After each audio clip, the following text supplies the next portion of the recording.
بسم اللہ الرحمن الرحیم والصلاة والسلام علی رسول اللہ وعلی آلہ وصحبہ اجمعین۔ معزز ناظرین و سامعین کرام، السلام علیکم ورحمۃ اللہ وبرکاتہ۔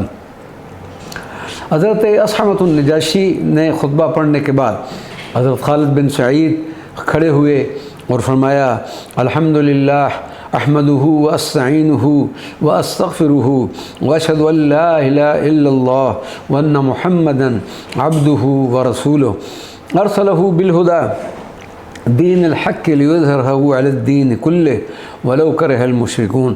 حمد و ثناء کے بعد میں نے اپنی موکلہ رملہ بنت ابو سفیان کو رسول اللہ صلی اللہ علیہ وسلم کے عقد نکاح میں دیا، اللہ مبارک کرے۔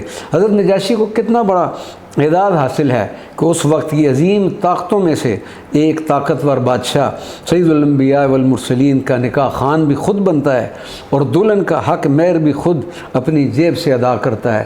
بات صرف یہاں تک نہیں بلکہ ایک عالی شان دعوت ولیمہ کا بھی شاہ حبشہ کی طرف سے انتظام کیا جاتا ہے۔ نجاشی کا وطن گویا حضرت ام حبیبہ کا میکہ بن چکا تھا۔ حضرت نجاشی کی باندی خاص ابراہ جو سیدت ام حبیبہ کے پاس پیغام خوشخبری لے کر گئی تھی، وہ بھی اسلام قبول کر چکی تھی، اس لیے انہوں نے شادی کے تمام کام خوشی سے انجام دیے۔ اور جب سیدت ام حبیبہ مدینہ منورہ جا رہی تھی تو ابراہ ان سے بار بار درخواست کر رہی تھی کہ رسول اللہ صلی اللہ علیہ وسلم سے میری مغفرت کے لیے ضرور دعا کروانا۔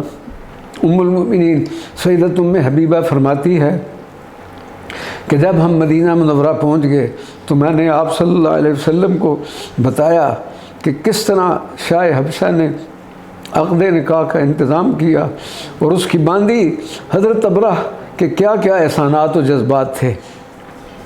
پھر اس باندی کا سلام اور دعا کے لیے سرکار دو عالم صلی اللہ علیہ وسلم سے کہا، جس پر نبی کریم صلی اللہ علیہ وسلم نے فرمایا وعلیہ السلام کہ اس پر بھی سلام ہو، اور پھر اس باندی کے لیے مغفرت کی دعا بھی فرمائی۔ ناظرین و سامعین کرام، یہ بات قابل غور ہے کہ شاہ حبشہ کی باندی نے اسلام قبول کر لیا اور پھر کس طرح سے سرکار دو عالم صلی اللہ علیہ وسلم کی بارگاہ اقدس میں ایک مقام حاصل کر لیا۔ یقیناً وہ ایک بخشی ہوئی خاتون تھی کہ جس کے لیے سرکار دو عالم صلی اللہ علیہ وسلم نے دعا فرمائی اور پھر اس کا سلام کا جواب بھی عنایت فرمایا۔ صد صد سلام ہو شاہ حبشہ کے اس باندی پر رضی اللہ عنہ۔ حضرت امام زین العابدین رضی اللہ تعالیٰ عنہ فرماتے ہیں کہ میں نے ولی کتبہ وہیں پر رکھ دیا۔ اس روایت سے ظاہر یہ ہوتا ہے کہ سیدت ام حبیبہ کی قبر حضرت مولا علی کے گھر میں تھی۔ ابن عساکر کی روایت کے مطابق ام المؤمنین اپنے بھائی حضرت امیر معاویہ رضی اللہ تعالیٰ عنہ سے ملنے دمشق گئیں اور وہیں آپ کا وصال ہوا اور دمشق میں ہی دفن کی گئیں۔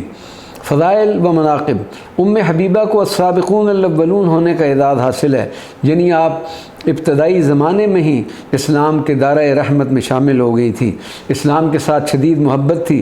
اس کا اندازہ اس بات سے لگایا جا سکتا ہے کہ آپ نے اپنا گھر بار، والدین اور وطن اسلام کی خاطر چھوڑا۔ حبشہ میں اپنے خامند کو عیسائی ہونے پر چھوڑا مگر اسلام پر ثابت قدم رہیں۔ حضرت ابن عباس رضی اللہ تعالیٰ عنہ فرماتے ہیں کہ جب رسول اللہ صلی اللہ علیہ وسلم کا نکاح سیدت ام حبیبہ سے ہوا تو اس وقت سیدہ کے حوالے سے یہ آیت نازل ہوئی: عسى الله ان يجعل بينكم وبين الذين عاديتم منهم مودة۔ ان قریب اللہ تبارک و تعالیٰ تم میں اور ان لوگوں میں جن کے ساتھ تمہاری عداوت ہے دوستی کر دے گا۔ وما علینا الا البلاغ المبین۔